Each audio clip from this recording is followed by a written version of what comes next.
Yeah. What right did the United States have to destroy Manila to drive the Japanese out? The United States had no more right to the Philippines than the Japanese did. Maybe our government then allowed. Yeah, well, what kind of government? That's a stooge government that was set up by the U.S. You mean just like the stooge government? Yeah, that's the Japanese set up, right. But the Japanese are much better people than the Americans. Yeah. They had no right to destroy this city and to kill so many Filipinos to drive the Japanese. Now, you would have been much better off if Japan had won World War II. I was in Japan a couple of months ago. I saw a preview for the movie Pearl Harbor. Yeah. And they showed the Japanese airplanes coming in to bomb Pearl Harbor. And I applauded, you know. Yeah. Nobody in the theater applauded. Everybody was quiet. Fuck the United States. It's the worst country in the world. It's the worst country not only in the world, it's the worst country that has ever been, and hopefully will ever be. Well, that's a pity coming from you, Bobby, because we had done so much for America, for its prestige. Well, I'm sorry I did. Sir Bobby, you remember, you reminded me about Evans. You wanted to reach out to Evans on chess by, for a change we go something about chess, Grandmaster Larry Evans. Yeah. Let's get into, he's a Jew, you know, of course. Yeah? Oh, yeah. Yeah, you mentioned in our earlier interview. Yeah. This is from Chess Life, which I call Chess Lies. Mm-hmm. This is Chess Life, March 2001. And this is a column called Evans on Chess by Grandmaster Larry Evans. Incidentally, it's very funny. His title is, he calls himself Grandmaster Larry Evans, right? Right. But he's a Grandmaster, right? Yeah, he's the Grandmaster. I'm not taking that away from him. Okay. But this fake forged, counterfeit, pirated Batsford edition of My 60 Memorable Games, supposedly written by me, but, actually not. Right? Yes, that's right. So forged. They took away his Grandmaster title. In the original book, I said, with introductions by International Grandmaster Larry Evans. They just said, with introductions by Larry Evans. Right. He doesn't seem to mind that. He says that book he likes it better than the original edition. Even without the title Grandmaster? Yeah. Oh, shit. That's, But listen to this. This is interesting, just to show what fantastic liars the Jews are. And this is just ordinary stuff for them. They just lie continuously about me, Lying it's second nature to them. It's just, how come you suffer so much lying from this? Well, lying is the Jews. It's a way of life for them. If they don't like you, they will lie. Yeah. Okay. Let's read this. This is Vow of Silence, as I say. This is from Chess Life, March 2001. Question. Vow of Silence. This letter is from Robert H. Burns, Jr., Euclid, Ohio. This is not Robert Byrne. This is B-U-R-N-S, okay? Somebody else. Robert H. Burns, Jr., Euclid, Ohio. Question. I always wondered why G.M. Bill Lombardi, a priest who served as Bobby Fischer II against Boris Spassky in 1972, never wrote about that match. A friend of mine once asked Lombardi if perhaps Fischer had invoked the sanctity of the confessional. Bill looked at him and said, a very interesting theory. Why do you think Lombardi was silent? Okay. Answer. Lombardi was under a gag order. Fischer asked me to continue as his second after his match with the Trojan at Buenos Aires in 1971, but I couldn't promise to take a vow of silence. It's a sad fact that many masters make more from writing about chess than playing chess. Fischer later unsuccessfully sued Brad Dalek, a journalist at Life magazine, for writing a book called Bobby Fischer versus the Rest of the World in violation of their written agreement. Now, anybody who would read this would think that Lombardi never wrote about the match, right? Yeah. But it was common knowledge that Lombardi did write about the match. He wrote a very, very long article, like endless article, for Sports Illustrated. In, I have the computer printout of it. January 21, 1974. Yeah, entitled A Mystery Wrapped in an Enigma. You have the article here. Oh, yeah. That's the article. So, 1974, that's January, that's about a year and a half after the match. He wrote a very long article in Sports Illustrated all about the match. All about the match. Maybe Larry Evans forgot. No way. Every chess player in the United States knew about. First of all, at that time, chess was very popular in the U.S., right? And furthermore, it was very unusual to have a long article, a serious chess article in Sports Illustrated, which is a popular magazine. It's a very popular magazine. I think it had millions of copies. Right. So every single chess player in those days knew about this article. Right. Any chess player over expert knew about this article. Right. Every single master in the country knew about it. Right. Every single, grandmaster, of course, like Evans, knew it, and especially Evans, who was a journalist. So he's simply trying to deceive the public. He knows perfectly well that Evans wrote an article about the match. So he knew very well, no? Yeah, of course, and just like everybody knew it. Only people who don't know it are the many people today have forgotten about it. Right. But he's just an absolute... Maybe he would say, oh, well, it was a mistake. Yeah, well, the Jews, that's how they always like to cover themselves like that, you know. I remember the other day in Israel, the Jews, they killed 5 Palestinian policemen. Yeah? And they just said it was a mistake. We thought they were somebody else. Oh. You know. Or the other day in Israel, they set bombs into tents of 3 Bedouin women. Yeah? Horrible bombs with thousands of tiny darts in the bombs, called flechettes. What? This is the first time I heard this. Yeah, this is a monstrous weapon, and of course it killed all 3 women. And then later they said, it was a mistake. You see? Yeah. Well, also the other day, they had a truce meeting in Israel proper, in the state of Israel proper, and some people from the Palestinian Authority, the government, went from Palestine into Israel proper to meet with the Jews, to have a peace meeting, right? Right. On the way back, before they crossed into the occupied territories, the Jews were shooting at their car, tried to kill them. This is mafia stuff. No? Yeah. The Jews are a mafia criminal people. Wow. Anyway, you're talking about... Speaking of the Jews, Speaking of the Jews... Speaking of the devil... What? I have an article here, very interesting. This is from the Philippine Daily Inquirer. Yeah. And this is called The Right Brew in Hebrew. This is Monday, July 2nd, 2001. And the Jews, as always, they're trying to wangle in garbage about the so-called Holocaust, which I've explained many times never happened, right? And at the end of the article they say, of course we all know the fate that befell 6 million Jews under Nazi hands during the Holocaust years. If anything, this collection also proves the courage and resilience of Yahweh's chosen people after the diaspora.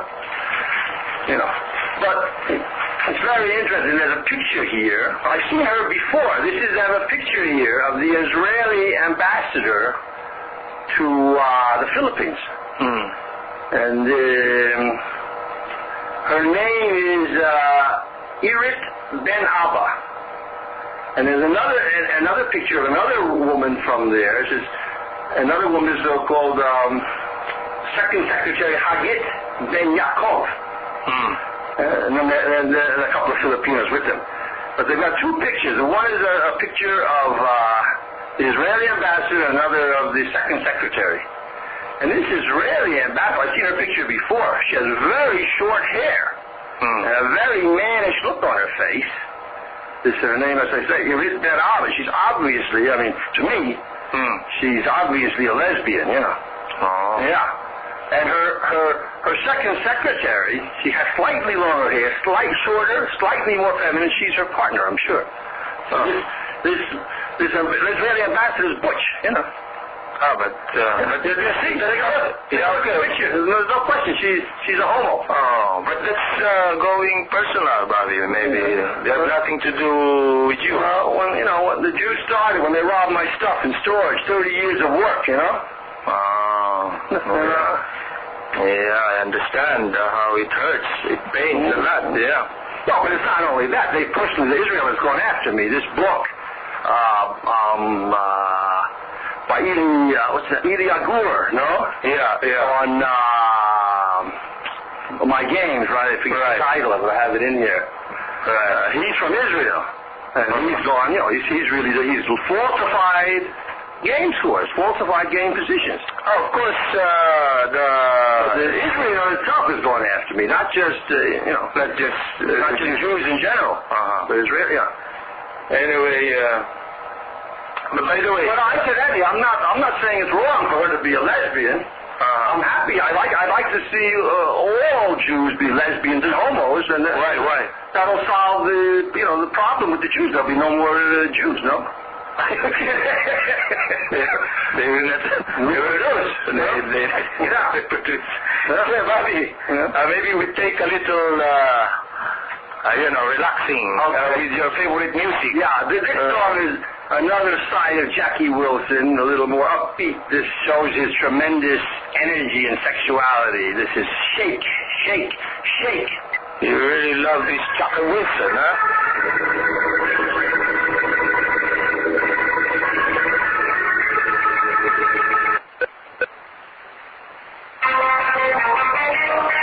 What happened? Wait a second. Okay, Bobby is still fixing it there, right? Oh, my God. And that's all right. We'll get it a little later. Shake, shake, shake. Okay. So, in the meantime, you will check it first?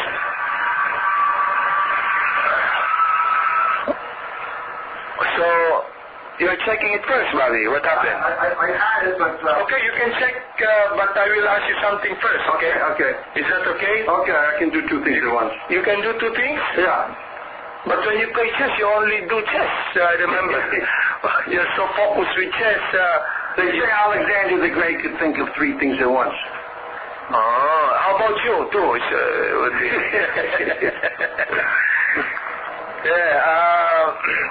Okay. You wanted me to touch on this, by Paul Collar. The Fisher King, Matchless Bobby, or Profile of a Prodigal. Hi, Bobby? Yeah, 1 second. Here, I have it now. Wait a second. I have it now. And this is by Paul Collar. And I think he would like to touch on the, world champions Alicante and Capablanca. That match played in Buenos Aires. I think in 1936, no notes? When was this world championship? 1936. In Buenos Aires. No, I think it was 26, 27. 26, 27, right. It was the first to win 6 games. The winner, the one who wins 6 games becomes the champion. But I only realized yesterday, Bobby was telling me that in case of 5-all, in case of 5-5, Capablanca retains. I didn't know that match close was existing. And I think the reason why Bobby would like to touch on this is that because I think there was many write-ups regarding that scheduled match with Karpov in 1975, but it was first to win 10 games. Hey, Bobby? Yeah, okay. This is an article that was written it was on the internet by Paul Collar. Yeah. Now this guy is my enemy. You can, I've read this article a number of times. Right? He has insane hatred toward me. Right. Look what he says in this article. This is from www.chesscafe.com. He says that The late, great 20th century has Capablanca versus Alekhine, or the first Botvinnik versus Tal matches to be proud of. At least they were fair and mercifully apolitical. Okay. Now, if you now, what were the conditions of Capablanca Alekhine that he says were fair and mercifully apolitical?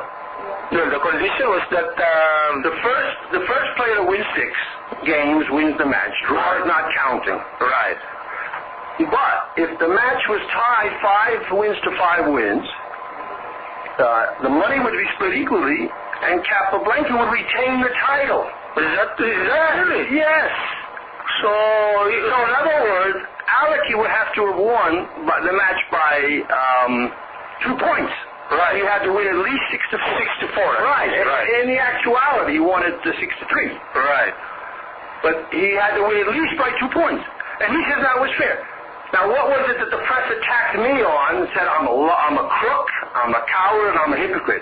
Everywhere, all over the world, they said this, including the United States. Really? Yes. But at the time, your relation with the U.S. was still... No. The Jews were always against me. They said I'm a crook, a coward, a hypocrite, because I said that my conditions were the first player to win 10 games wins the match, draws not counting, but if the match is tied 9 to 9, the champion retains the title, which maybe at least as fair as Capablanca. No, yours is fair. Mine is even fair, yeah, because it's longer. Yeah, right. The challenger has a better shot because he has to be beaten 9 times. Right. To lose his opportunity to become the world champion. Right.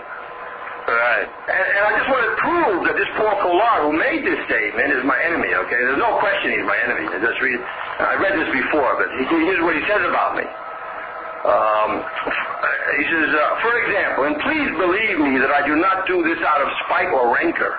From the earliest days of Fischer's career to this very day, he has been labeled brash, arrogant, selfish, self-centered, boorish, loutish, cruel, unreasonable, difficult, impossible, inconsiderate, ungrateful, petty, petulant, sulking, crass, insensitive, irrational, contentious, argumentative, aggravating, insulting, crazy, wicked, and mad.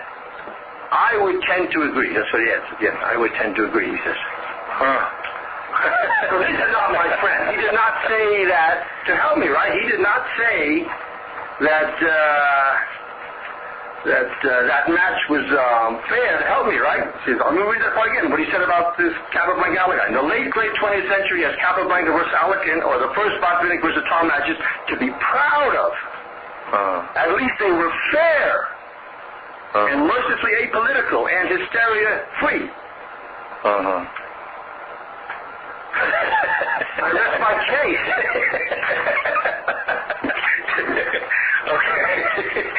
Okay. For a change, we go a little bit lighter because we have some callers. We have some callers. Yeah. Let's hear some calls. So here they are asking. He said, "What are your other recreational activities?"